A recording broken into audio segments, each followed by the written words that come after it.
ESPN.com alongside The Ultimate Fighter Season 20 contestant Felice Herrig. Felice, tell us about your experiences taping the show. It's hard to talk about it without giving anything away. I didn't want to go into the show just because I was like, I already did a reality show before, Fight Girls, and I was like, oh, the drama, the cattiness, being away from home, being away from comfort. There were so many ups and downs, but the one thing I will say is that having my best friend Carla Esparza beside me kept my sanity. I could have been.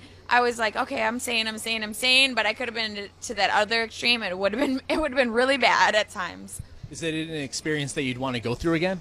I would never go through this experience again, never ever. But I'm glad that I did it because it's one of those things. It's like when you have to go through rough times in your life, like you never want to go through those rough times, but those rough times are what molds you, what make you a stronger person, a stronger fighter. And I definitely think that coming out of the TUF house, I mean, every fighter should experience it because it's going to make you a lot stronger mentally going into any fight. It's also making you get a lot more exposure for yourself, of course, on subway cars in New York City. What was that experience like for you? The exposure is great. I've seen myself on TV many times, but I've never seen myself in a subway car. And I was like, selfie, selfie, selfie, selfie. I was like, hey, person sitting next to me, want to take a selfie with me? All right, let's do it. But that was a great experience. I'm loving all the aftermath of the show.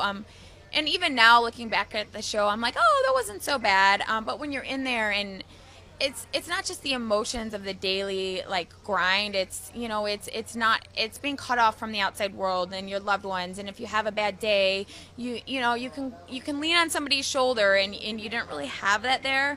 And that was the hard part. You mentioned that the show has helped make you a stronger mental fighter overall.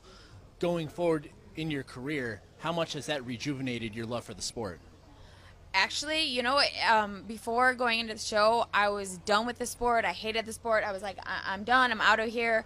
Dana White, how can you turn down Dana White? Dana White calls you. He's like, oh, I got this big news, the opportunity of your life. You're going to be on the next season of The Ultimate Fighter. And I was like, thank you, Dana. Thank you. I'm so excited. And I wasn't excited, but I regrouped. I talked to my coaches. I got amped. I got so excited. I was like, no, you know what? This is all the hard work that I put in for 13 years, and now it's finally paying off. And I was just amped and ready to do the show, and I'm back.